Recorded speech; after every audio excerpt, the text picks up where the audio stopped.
tentang perbandingan nilai-nilai teori kemoralan sosialis dengan teori kepribadian mulia. Jadi, nama saya Naini Ishra binti Muhammad Zanian. Saya Alfa Arfin Kamilah binti Nasruddin. Saya Siti Nur Suhaila binti Muhammad Hafiz. Jadi, kami akan membentangkan tajuk ini dengan format podcast.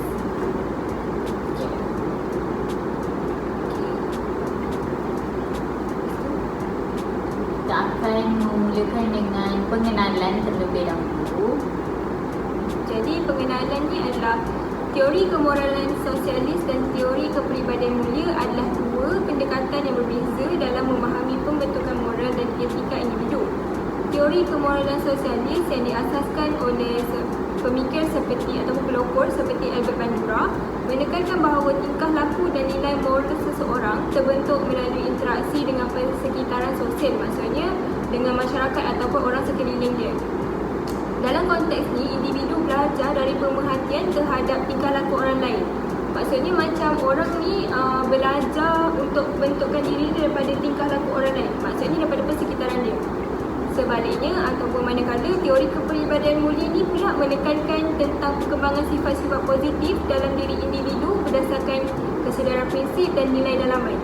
Teori ini berakar umbi dalam ajaran agama dan falsafah moral yang mendorong individu untuk bertindak beretika tidak hanya berdasarkan tekanan luaran tetapi juga atas komitmen peribadi terhadap akhlak dan kebaikan. Maksudnya dekat sini teori kepribadian mulia ni maksudnya dia tak ada daripada faktor luaran. Dia daripada nilai sifat positif daripada dalaman.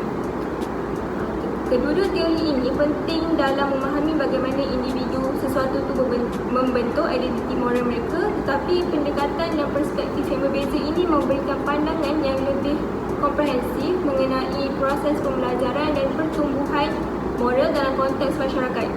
Melalui pemahaman tentang kedua-dua teori ini, kita dapat melihat bagaimana nilai dan tingkah laku seseorang ni tidak hanya dibentuk oleh persekitaran tetapi oleh kesedaran dan usaha individu untuk menjadi insan yang lebih baik.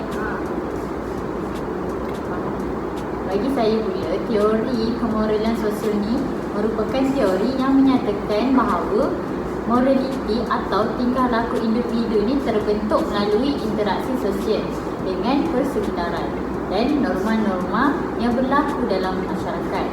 Pembelajaran moral ni berlaku melalui pengalaman, pengamatan dan interaksi dengan orang lain.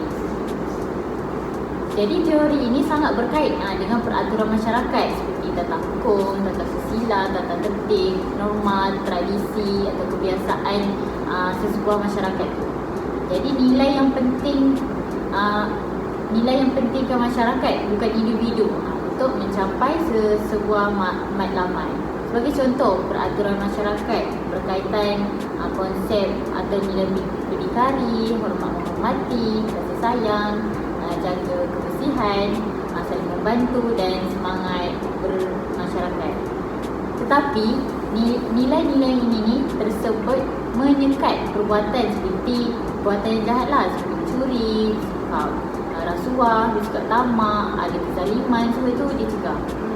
Semua nilai yang terkandung dalam ajaran agama termasuk dalam teori kemoralan sosial. Menurut Durkheim 1974, peraturan moral diberi autoriti khas atau kuasa memerintah supaya dipatuhi. Tingkah laku yang bersifat lazim ditentukan dulu oleh peraturan moral. Selain itu, menyekat juga bertindak mengikut cara-cara tertentu kerana dia lebih menitik beratkan disiplin dan perasaan untuk menyayangi masyarakat. Manakala teori kepribadian mulia pula ialah teori yang menekankan bahawa kepribadian yang baik seperti kejujuran, empati dan integriti adalah asas kepada tindakan moral. Individu dengan kepribadian yang mulia akan lebih cenderung untuk bertindak dengan cara rasional dan tanggungjawab. Kerana teori ini lahir dari diri sendiri, dia tak ada dari pengaruh luar. Jadi menurut Aristotle, kepribadian yang baik tidak dihasilkan dalam diri oleh alam semula jadi. Individu ni dia tidak terlahir bersifat baik atau jahat. Ini menurut Aristotle lah. Tapi kebaikan dia diperoleh daripada melalui latihan, pengalaman atau dia mengamalkan kebiasaan buat baik ni hingga jadi kebiasaan. Dan dia menyenangkan serta menjadi keseronokan. Pendapat saya berkenaan definisi teori-teori ini. Jadi menurut saya pula, Yang bagi pendapat saya pula, teori kemoralan sosial ni dia lebih kepada asas nilai manusia. Dia juga undang-undang yang dicipta oleh manusia sendiri dalam sebuah masyarakat, seperti membantu orang tua. Kita ni dalam masyarakat Melayu, kita dalam budaya masyarakat Melayu lah, kita diminta untuk menolong orang yang lebih tua. Seperti lagi ketika berjalan tu kita hendaklah sedikit tunduk. Bagi teori kepribadian mulia pula, dia lebih pada nilai dalam seseorang. Maknanya nilai-nilai murni yang ada dalam diri seseorang, seperti jujur, ada rasa empati, simpati dekat seseorang itu. Jadi teori kepribadian mulia ni dia bukan daripada masyarakat, tetapi dalam diri seseorang itu sendiri. Itu daripada pendapat saya. Jadi macam yang saya tahu, teori kemoralan sosialis ni dan teori kepribadian mulia ni ada persamaannya. Jadi boleh Suhaila mula dulu. Boleh persamaannya. Baik tak? Dari persamaan antara kedua teori ini ialah, yang pertama, dapat meningkatkan penting dalam membimbing tindakan manusia. Sebagai contohnya, dalam kedua teori ini, berbuat baik adalah nilai yang dihargai. Maksudnya kat sini, dalam kemoralan sosial, seseorang mungkin berbuat baik kerana ia adalah harapan sosial. Manakala kalau dalam kepribadian mulia pula, kebaikan ini dilakukan kerana seseorang itu percaya pada keperluan dalaman untuk menjadi individu yang mulia. Maksudnya kat sini, kalau dalam kepribadian mulia ni, dia percaya bahawa kalau kita buat baik ni adalah dalam itu sendiri. Manakala kalau dalam kemoralan sosial ni, disebabkan sekeliling dia buat baik, jadi dia pun buat baik dengan itu. Disebabkan tingkah laku orang, pengaruh orang. Selain itu, dari segi pendekatan pula, dalam kemoralan sosial ni, pendekatan ni lebih berfokus kepada tanggungjawab sosial. Seperti contoh dia, menjaga ketenteraman awam adalah satu keperluan sosial di mana setiap orang harus memiliki peraturan. Yang kita tahu, negara kita ada undang-undang yang kita perlu ikut. Macam di kedai makan, kita tak boleh sesuka hati merokok, sebab tu adalah kesalahan besar. Jadi itu dituntut untuk semua orang buat disebabkan peraturan negara. Manakala dalam kepribadian mulia pula, pendekatan lebih kepada tanggungjawab peribadi.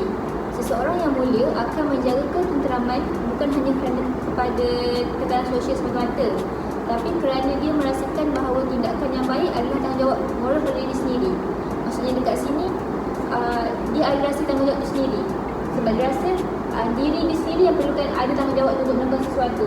Bukan orang yang suruh dia untuk tanggungjawab. Dia rasa itu adalah tanggungjawab diri dia sendiri. Kesimpulan untuk persamaan kedua teori ini ialah dia penting dalam membentuk tingkah laku manusia. Sebab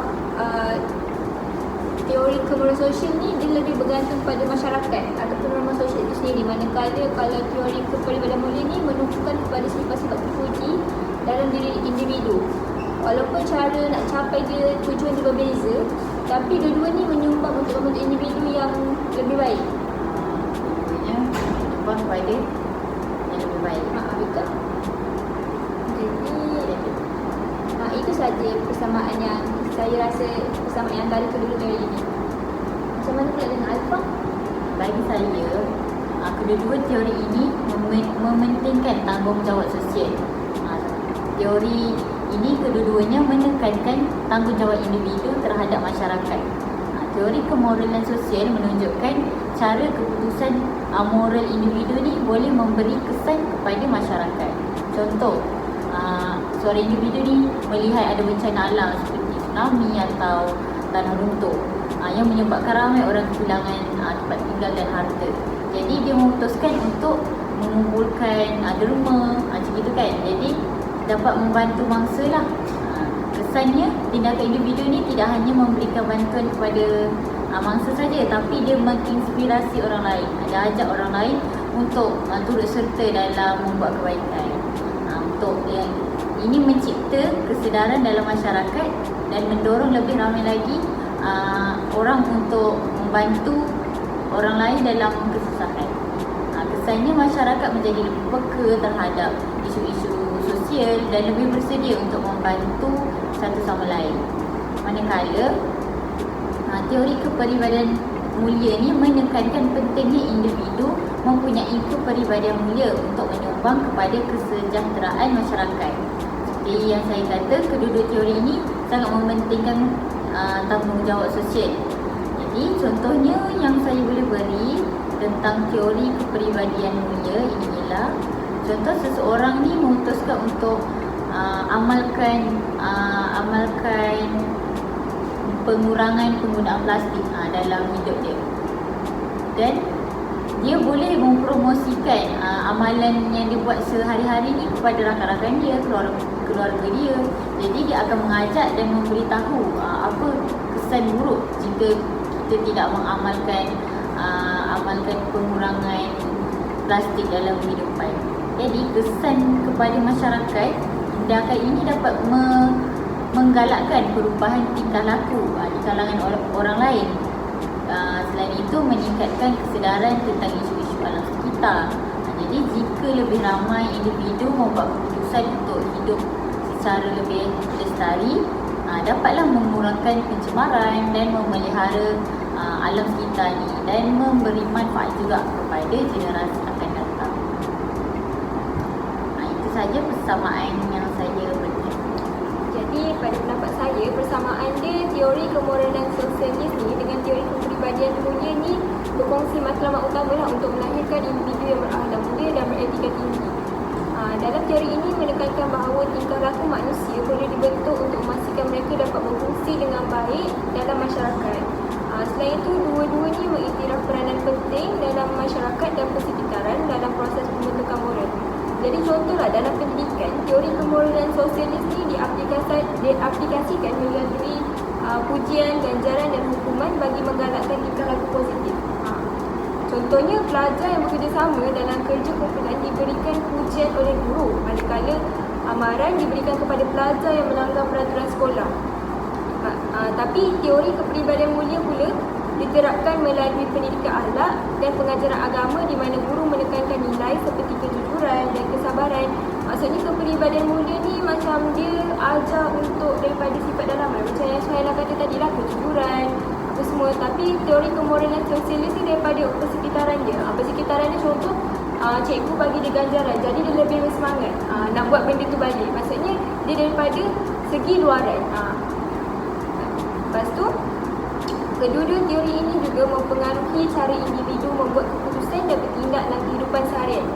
Sama ada seseorang dipengaruhi oleh penerimaan masyarakat atau dipandu oleh nilai dalaman. Kedua-duanya menekankan pentingnya membuat pilihan moral yang betul. Selain itu, proses pembelajaran dalam kedua-dua teori berlaku secara berterusan. Teori sosialis ini memerlukan individu untuk sentiasa memerhati dan menyesuaikan diri dengan norma masyarakat di sekeliling dia yang sentiasa berubah. Manakala teori kepribadian mulia ni melibatkan latihan dan refleksikan diri ataupun muhasabah dirilah untuk meningkatkan sifat-sifat positiviti ni dalam diri. Jadi secara keseluruhannya, kedua-dua teori ni menunjukkan bahawa tingkah laku ataupun moral manusia boleh dibentuk ke arah kebaikan, sama ada daripada pengaruh luaran ataupun pengaruh dalaman. Gabungan daripada kedua-dua teori ini membantu melahirkan individu yang seimbang lah, macam saya kata tadi, untuk meningkatkan etika seseorang. Jadi seseorang tu akan menjadi orang yang berguna lah pada masa akan datang apabila kedua-dua teori ini dipraktikkan dalam kehidupan mereka. Maksudnya daripada faktor luaran ada, daripada faktor dalaman pun ada. Baiklah, seperti yang kita tahu, teori kemoralan sosial ni dipengaruhi oleh orang sekeliling, manakala kepribadian mulia ni oleh diri kita sendiri. Jadi sudah semestinya akan ada perbezaan antara kedua teori ini. Jadi saya nak minta awak kongsikan beberapa perbezaan yang terdapat antara kedua teori ini, boleh? Boleh. Jadi ada beberapa perbezaan antara teori kemoralan sosial dan teori kepribadian mulia. Perbezaan yang pertama adalah dari segi fokus utama, sikap kemoralan ni ditunjukkan.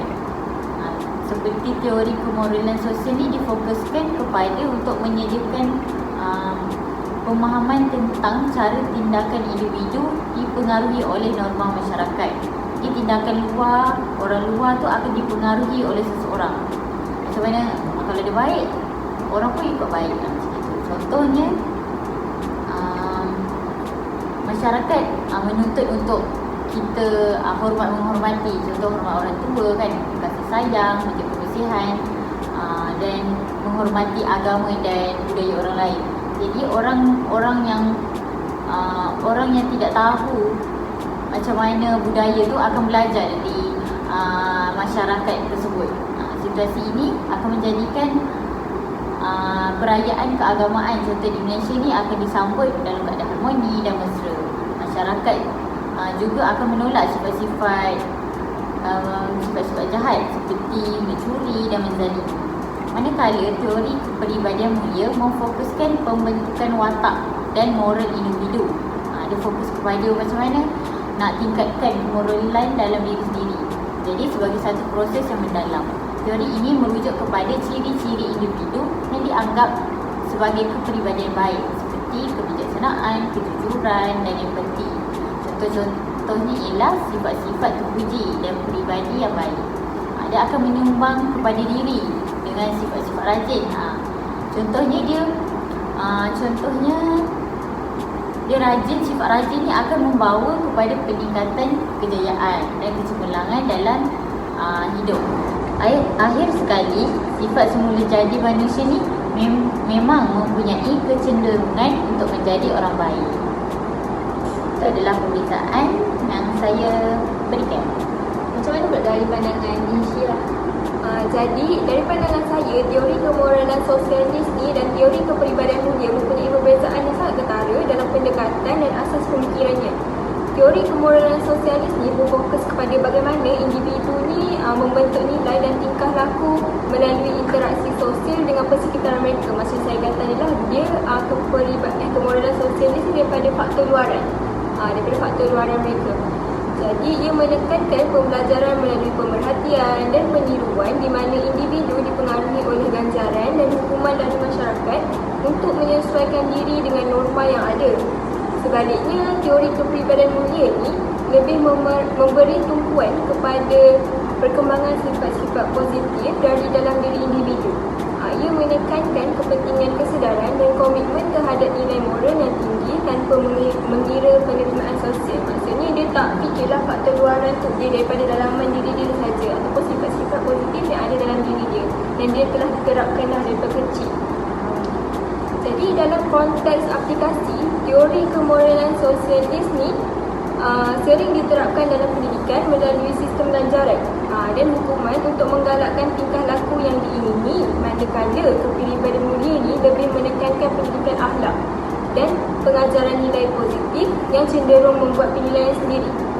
Jadi dari segi motivasi, teori sosialis cenderung melihat individu sebagai produk persekitaran yang dipengaruhi oleh konteks sosial, manakala teori kepribadian mulia menganggap individu sebagai ejen yang bertanggungjawab dan untuk membentuk dan mengekalkan akhlak baik berdasarkan prinsip dan nilai dalaman. Jadi kat sini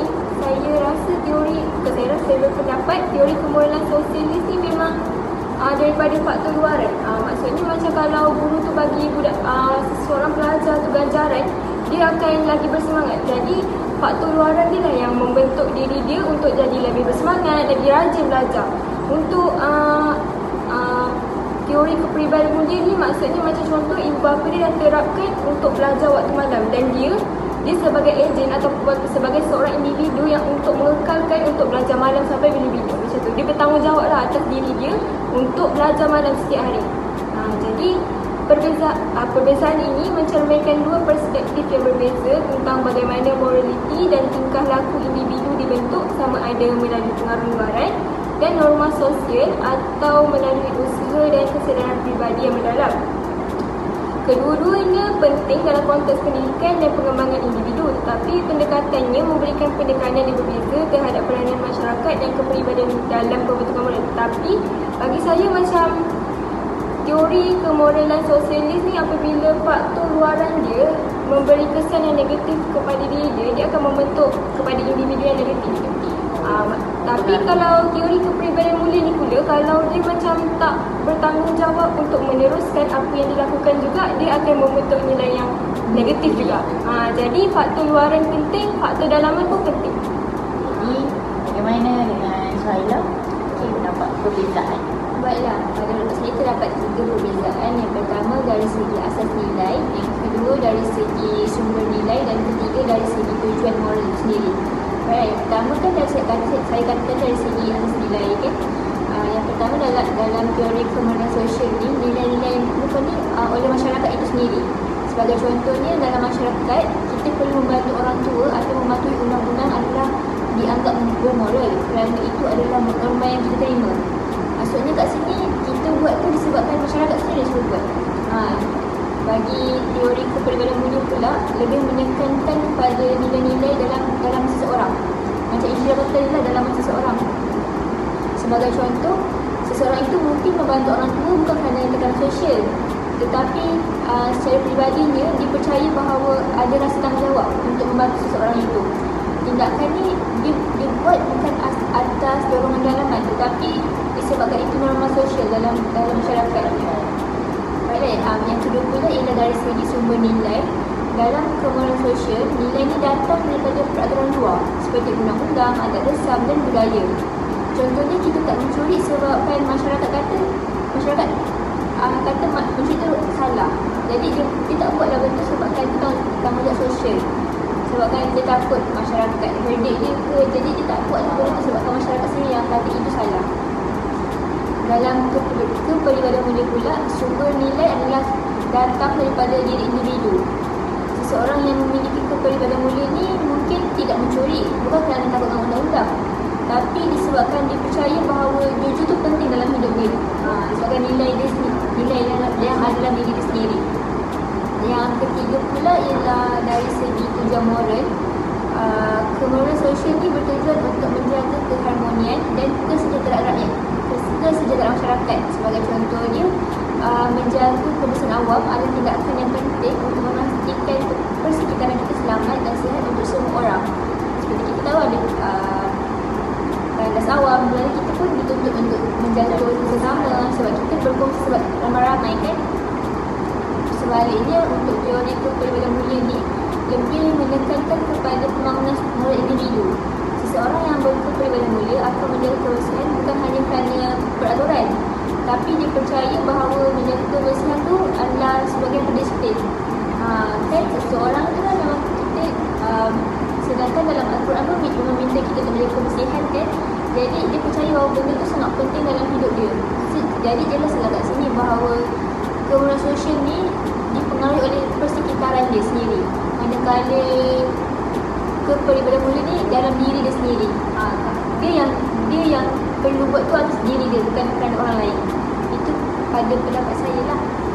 Jadi saya nak tanya, awak berdua pernah ke buat sesuatu tu dari aspek kemoralan sosial dan dari aspek kepribadian mulia itu sendiri? Bagaimana Alfa? Saya kalau kemoralan sosial saya lah contohnya saya join program sukarelawan. Saya dituntut dituntut oleh sekolah atau mana-mana organisasi untuk saya join benda tu. Jadi saya ingin menambah sedikit perbezaan antara dua teori ini. Jadi teori kemoralan sosial ni dianggap sebagai moral jika selaras dengan norma dan nilai masyarakat. Keputusan moral seseorang ni mungkin dipengaruhi oleh tekanan sosial atau keinginan untuk diterima oleh orang lain. Jika tidak mengikuti kehendak atau peraturan masyarakat ni, contohnya dia akan disisihkan atau dipulaukan kerana tidak menempati norma sesebuah dalam masyarakat. Contohnya, seseorang individu mungkin berbuat baik kepada orang lain semata-mata untuk mendapatkan pengiktirafan dalam masyarakat, semata-mata untuk mendapat ganjaran dan nama supaya dipandang tinggi oleh masyarakat. Manakala teori kepribadian mulia ialah tindakan moral dianggap sebagai moral apabila selaras dengan sifat dan karakter seseorang. Tindakan ini dilakukan berdasarkan nilai-nilai dalaman dan kepercayaan pribadi. Contohnya, seseorang individu berbuat baik kerana dia percaya bahawa seperti membantu orang lain adalah kewajipan seseorang, kewajipan moral tanpa mengharapkan apa-apa ganjaran. Perlakuan moral yang dilakukan hanya untuk kesenangan dirinya sendiri dan terlahir dari naluri yang baik untuk membantu orang lain. Itu adalah tambahan saya berkenaan perbezaan antara teori-teori yang disebutkan. Bagaimana Insyirah? Jadi bagi saya, teori kemoralan sosialis ni dia macam, kalau bagi saya lah, contoh daripada kehidupan saya ataupun apa yang saya praktikan, macam apabila saya mendapat keputusan yang baik, mak dan ayah saya akan kasih saya ganjaran. Contohnya macam belanja makan ke apa ke, jadi itu membuatkan saya rasa macam lagi bersemangat untuk belajar. Tapi untuk daripada sifat rajin dan bersemangat dalam pembelajaran tu daripada dalam diri saya. Sebab saya yang nak benda tu, jadi saya kena ada kerajinan tu untuk belajar. Itu teori kepribadian mulia. Jadi teori kemoralan sosialis daripada ganjaran yang saya dapat daripada mak ayah saya. Tapi kejujuran pula, kerajinan dan semangat belajar tu daripada diri saya sendiri. Untuk saya lah pula, ada tak contoh ke apa yang praktikan dalam kehidupan? Kalau dari segi kemoralan sosial ni, apa yang saya perasan lah, tiap kali hari raya kita kan pasti akan ziarah jiran. Yang itu adalah norma yang dipraktikkan dalam masyarakat. Walaupun sesebuah keluarga itu tak mempunyai keluarga yang ramai, tapi mereka akan tetap pergi ke rumah jiran-jiran seperti keluarga saya sendiri.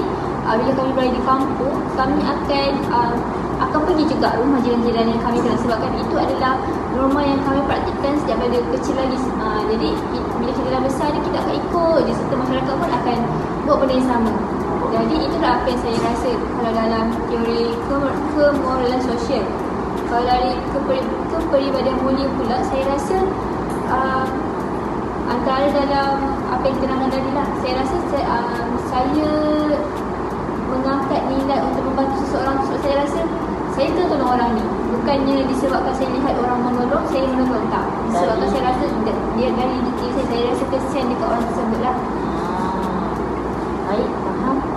Izinkan saya menambah, kalau daripada kita kan, daripada dari segi warga negara lah, kita daripada undang-undang ataupun faktor luaran dia undang-undang. Contoh teori kemoralan sosialis ni, faktor luaran dia undang-undang. Jadi kita macam tak boleh buang sampah berata-rata, kita kena jaga kebersihan. Walaupun kebersihan tandas daripada tandas awam pun, kita kena jaga kebersihan. Tisu yang kita gunakan tu kena buang ke tempat yang betul. Kalau ada tong sampah kita semula pun, kita kena buang kat situ. Tapi untuk praktikkan dia dalam kehidupan sampai bila-bila daripada dalam diri kita, kita kena ada sifat bersih, kita kena ada sifat yang untuk meneruskan benda tu sampai bila-bila. Macam tu. Supaya menjadi kebiasaan dalam diri seseorang.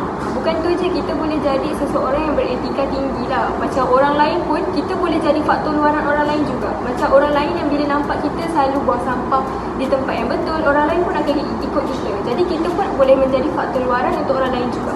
Betul, saya setuju. Sebab kita sebagai umat Islam, kita memang kena sentiasa bersih. Sebab kalau kita nak solat sekalipun, kita pun cari tempat yang bersih. Sebab macam saya kata lah, kebersihan tu kan telah dituntut an-nazatul fatun minal iman.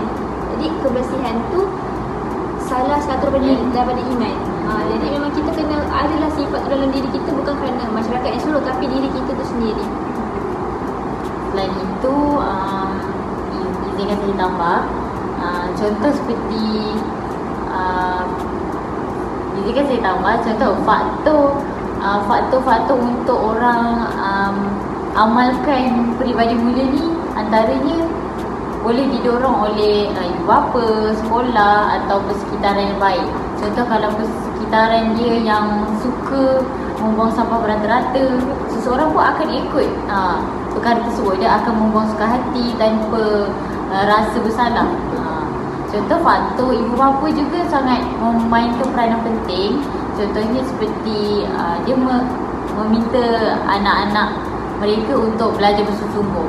Jadi dorongan tu mempengaruhi dalaman diri seseorang pelajar. Dia akan belajar yang rajin dan mendapatkan keputusan yang baik.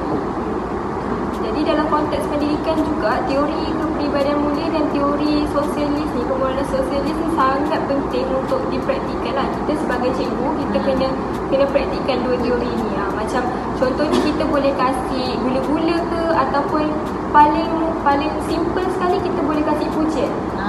Sekadar pujian boleh mengubah seorang pelajar ataupun murid tu. Contohnya kalau kita cakap rajinnya awak hari ni, mesti dia akan rasa macam bersemangat untuk rajin belajar, rajin buat kerja rumah. Kalau kita tengok pun nanti dia punya tingkah laku pun akan berubah, walaupun kita hanya memberikan pujian sedikit. Betul, dan kita merupakan faktor yang terbesar untuk membentuk anak-anak itu sendiri. Sebabkan kalau kita tak buat, mereka pun tak akan buat. Sebabkan kita menjadi contoh yang paling besar untuk mereka mempraktikkan tu, sama ada di sekolah, di rumah, ataupun di dalam kalangan masyarakat itu sendiri.